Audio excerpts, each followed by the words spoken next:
All right, welcome to the second video slash first review of the session.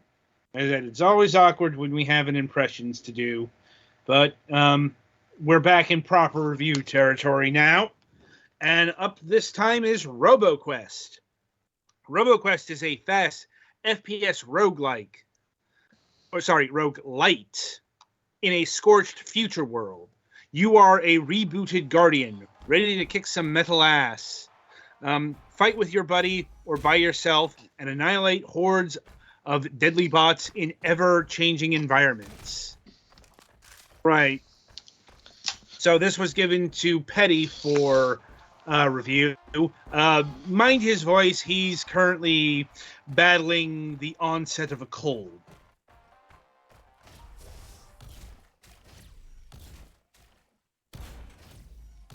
Petty? Also, he may have muted himself. I did mute myself like a dumbass.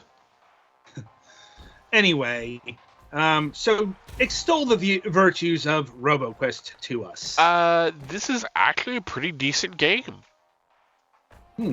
I wish I could have had a chance to try this multiplayer. I may poke Ogre about this one because it seems like something that might be up his alley.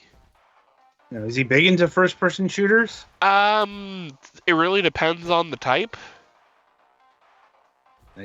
Okay, I mean, I guess you could give it a whirl. Yeah. As far as your little hub world here, you can obviously start a run. Begin a multiplayer session. Again, I don't know how the net stuff works on this. I don't know if it's dedicated server or peer-to-peer. Because I didn't see anything about if it uses Steamworks or not. There is the museum where you can look at, cutscenes. And the cutscenes are actually in a, motion comic book style. Which is kind of cool. And I'm not that far story-wise, but I've put in a lot of runs.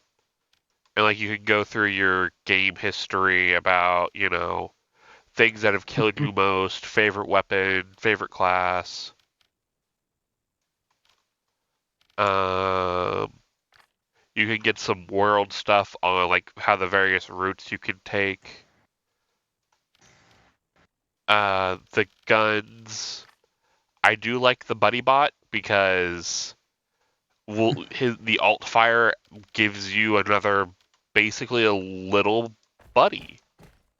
We'll get into that because it's one of the things that you can spawn for free. And then there's a whole bunch of set dressing around here. As far as story-wise, your player character is a guardian robot. Your directive is to get humans to some kind of city, and you were found by, I don't know if she's in the hub world right now, but a human named Max who has left her village, I guess, in search of this city.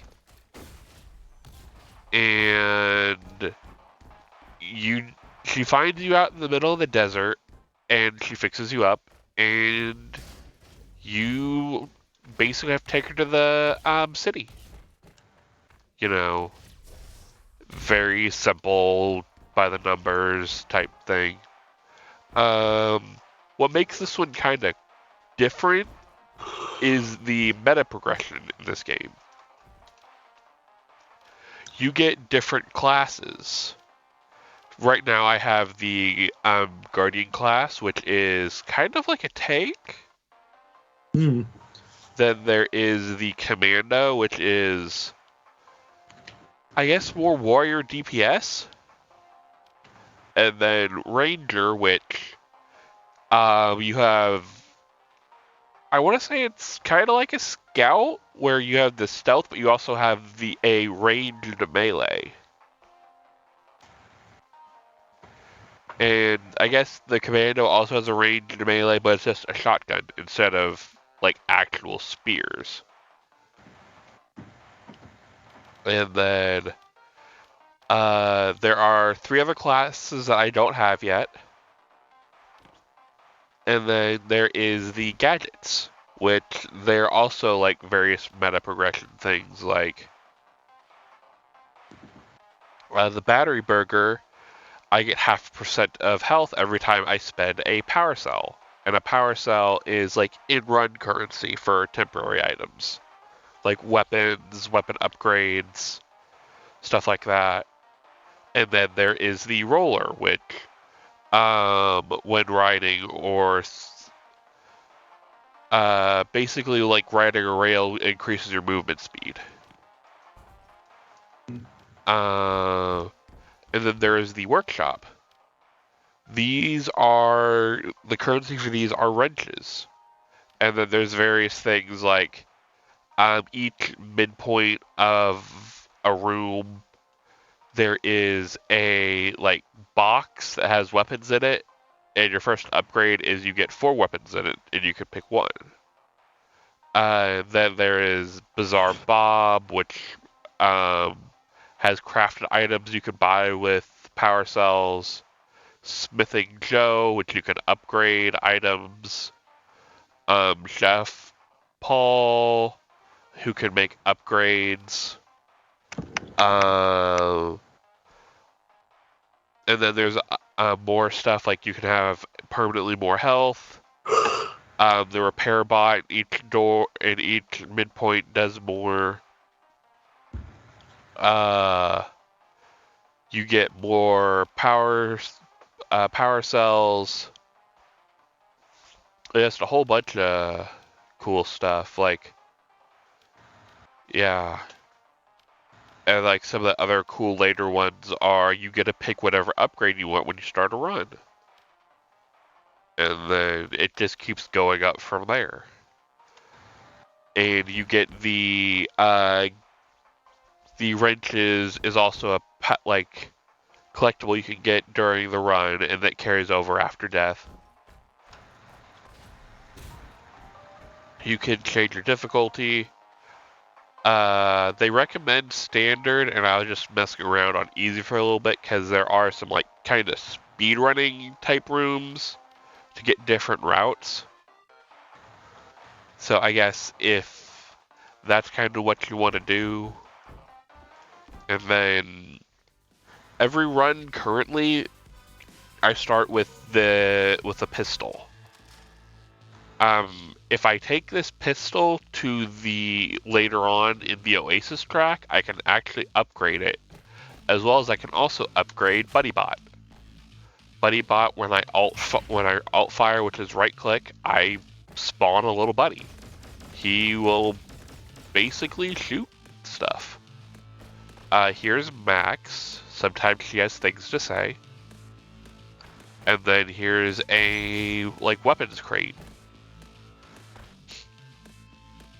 And then I can just pick whatever one of these weapons I want. Like if I want to be a sniper, then I can switch my pistol for a sniper. Currently you can only have 2 weapons on you at a time. You can switch with either 1 and 2 on the number pad or your scroll wheel. You can use your class action with the Q key. In this one's case, I turn invisible and create a decoy. You can melee with the V key. In this class, it is you throw a spear. You can you can run up and grab the spear, use it again, or it will regen off of a cooldown. So like if it gets, say I knock it up there where I can't reach it, I'm not losing my spear forever. It will come back to me.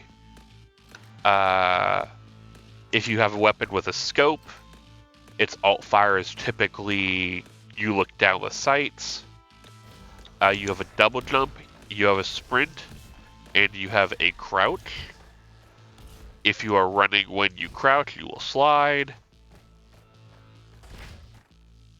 There's some light platforming in this game, but not like super crazy.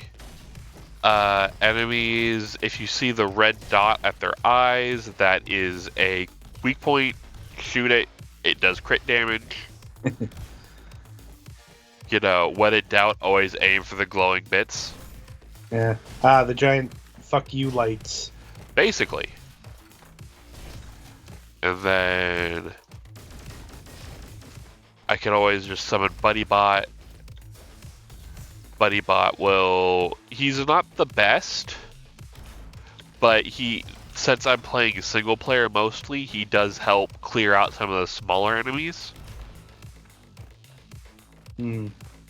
And like if I forget to get the upgrade, it's almost not worth keeping after stage 1. So I need to remember to get that upgrade. Most of the large enemies, when they die, they will drop health. Some routes have these purple areas that you can get rare loot from. So like, I can get this rifle here, and now my weapon will do burn damage. I like some of the things with the scout class. I could go for an elemental build if I want. So as I level up, like I just did, I can get more perks. That the more weapon or the more elemental damage I do, the more damage I do, or more buffs I get. I can also make my decoy clone do more damage or elemental damage. And like one of these perks is the javelin marks and triggers a mark explosion. So basically, if I throw my javelin at a dude, they'll get exploded. And boom goes the little dude. And then here's the halfway point. You can see there is this old man who you give him data logs you find in the area, and he'll give you long-term progression items, more power cells that run, just a whole bunch of other stuff. Ooh. I like the shotgun. And then here we have the cook, who I can upgrade BuddyBot. And then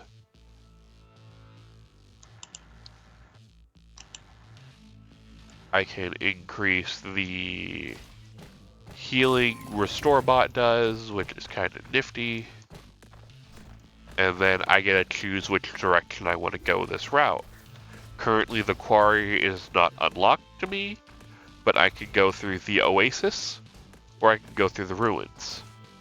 Taking the oasis route will let me get to the upgrade for BuddyBot.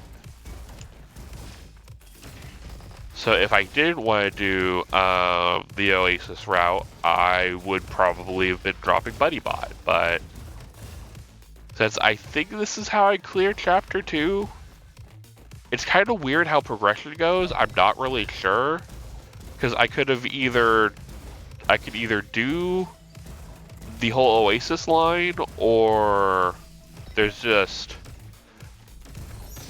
it says they're chapters, but it doesn't really say like how it works. It's weird.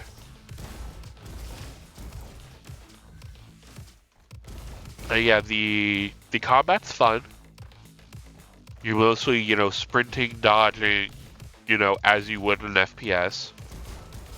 Mm-hmm. Your health only regens if you pick up orbs. And yeah. Like, clearly someone was... this team was they were big fans of Team Fortress 2. Yeah. Which is... honestly, the aesthetic more reminds me of Borderlands, but I can see where you're going with this. Yeah. Especially with the class-based stuff, though. Yeah. Clearly not as iconic as what Valve did. Right. But definitely with it seems like it's pretty multiplayer focused. So I could almost see Borderlands definitely being an inspiration here. Definitely one of those we need to get Dev, up for an interview to actually see if that information is true or not. I've sent letters. They haven't responded. Fair. And then,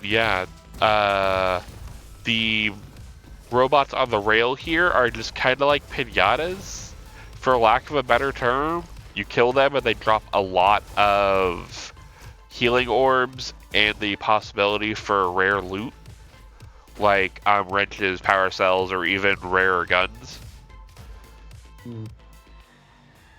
Once you complete a level, you get rewards based on experience you earned and time, which are usually power cells.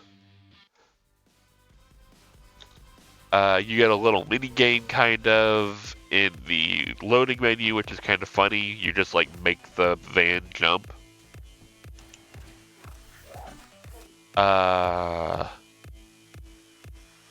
Ooh, boss damage. And here's where I get the upgrade for BuddyBot. I come in here, smithing 10. I can have him turn BuddyBot, and BuddyBot now does elemental damage. In this case, he does fire damage. And dropping the buddies, I get 2 buddies, and they come out shielded. And I can also fire the buddy I'm holding on my own. And of course I can quote unquote reload it by holding E, which is basically just heat dumps. And then there's a whole bunch of different weapons. It just keeps opening up. I like the shotgun just because typically these blunderbuss type guns, they have a bounce, and I can get a perk that lets me do more damage the more times the weapon has bounced. So, and there I just picked up a perk that I do more damage to marked enemies, and my javelin can mark enemies. So, synergistic tendencies, let's go. And yeah, that's kind of the gameplay loop. It's not one of those, not the most flashy thing in the world, but it is fun to play. I will say I'm not the biggest fan of the music though, but it's mostly because it's like a 20-30 second loop. And once you've been playing this game for a little while, you can definitely,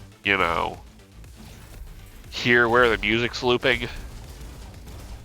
It's not a super deal breaker, but it does get grating. And then, as you progress, you get shielded enemies, you get big enemies, you get enemies that do debuffs to you. And any questions or comments for you guys? Not really. None that I haven't already made. I think I'm good. Yeah, a lot of this is just the gunplay is tight, and that's kind of partly why I like it, because I like FPSs. Why I sent this to you. Indeed. So, Adam, what are we looking at price-wise? Let's see. The price of the base, just the game, Roboquest, is $24.99. And then there's the digital deluxe edition, which is this plus soundtrack plus digital art book, which is going for $29.74. The soundtrack itself is going for $6.99. Unless they add a lot more songs to the soundtrack, other than like the 2 or 3 I already heard, I would definitely not advise getting a soundtrack, though the art in the game is pretty fun, so looking through the art book might be enjoyable, but I think you also unlock most of that just in the museum. So I guess it's really only if you want to look at the art outside of the game, or, you know, before you unlock it in-game. But as far as the game itself, for around $25, if you have someone to play with, sure. I did peruse the devs' Discord just to see if they were updating the game and stuff, because there was a couple bugs from one of the times I was playing that seems to be patched already, so partly why I didn't bring them up, because they are actively doing dev things, which good on them. But yeah, if you have somebody to play with, definitely worth looking into. Like, yeah, then you're looking at $50, but you can probably get at least some decent time out of that. I guess the only other thing I did miss is there are bosses at the end of, like, Oasis has a boss at the end of it. I think everything after the canyon opening level have bosses. So if you like boss fights, the game got you. And here's the speedrun door I mentioned, that if I made it here in looking like under 4 minutes, roughly, then I would have been able to go through that door, but I was just kind of BSing around, so. And yeah, I think that's it on the game for me. It's fun. You should definitely look into it. All right. So yeah, that'll about do it for Roboquest here. Be sure to tune in after the break, as the Galax will be reviewing Primateria.